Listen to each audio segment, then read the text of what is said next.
talked about checking accounts and making a monthly budget, which are great for the short term, but what about long-term goals? What about retirement or college savings for your kids, or money for that Walt Disney World Resort super awesome vacation home that you're planning to buy in 20 years?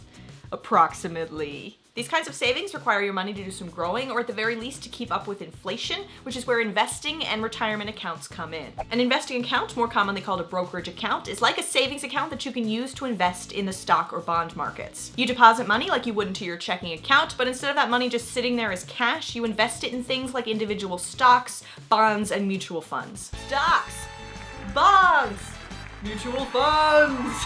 Investment accounts can be easily opened at any online brokerage like Vanguard, E-Trade, or Fidelity, and it's very similar to opening a savings or checking account with just a few additional steps. Statistically speaking, these investments tend to have a much higher return than a cash savings account. Invested long-term, equities have historically returned an average of about 10% per year. So if you put $500 into your investment account, you're gonna make $50 each year. The first year, yeah, on average, you would make $50, but then you have $550.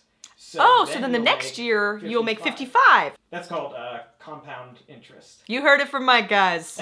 Compound interest. But those returns come with a higher risk, as stocks and other equities can lose money in difficult economic times. So investments should only be made with money that you don't plan on using for at least 5 years. Now, money in a brokerage account is taxable, so additional income you receive from these accounts, say in the form of dividends or capital gains, is taxed each year. Dividends! Capital gains! This can pull down your potential growth. This brings us to the second account type we want to talk about today, a retirement account. There are many different types of requirement accounts.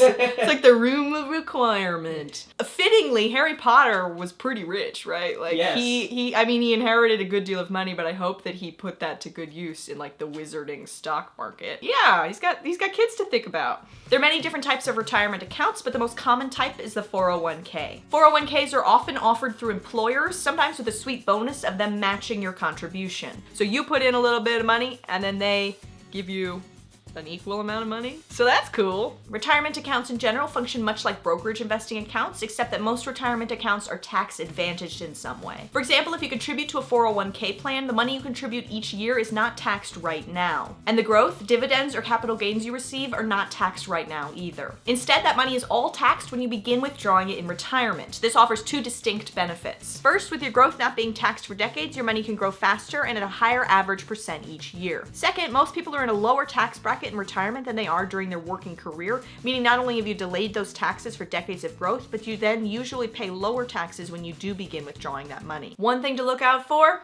Death Eaters. Basilisks. Fees. Fees equal Death Eaters. This isn't a perfect metaphor, but we're doing what we can. One thing to look out for: fees.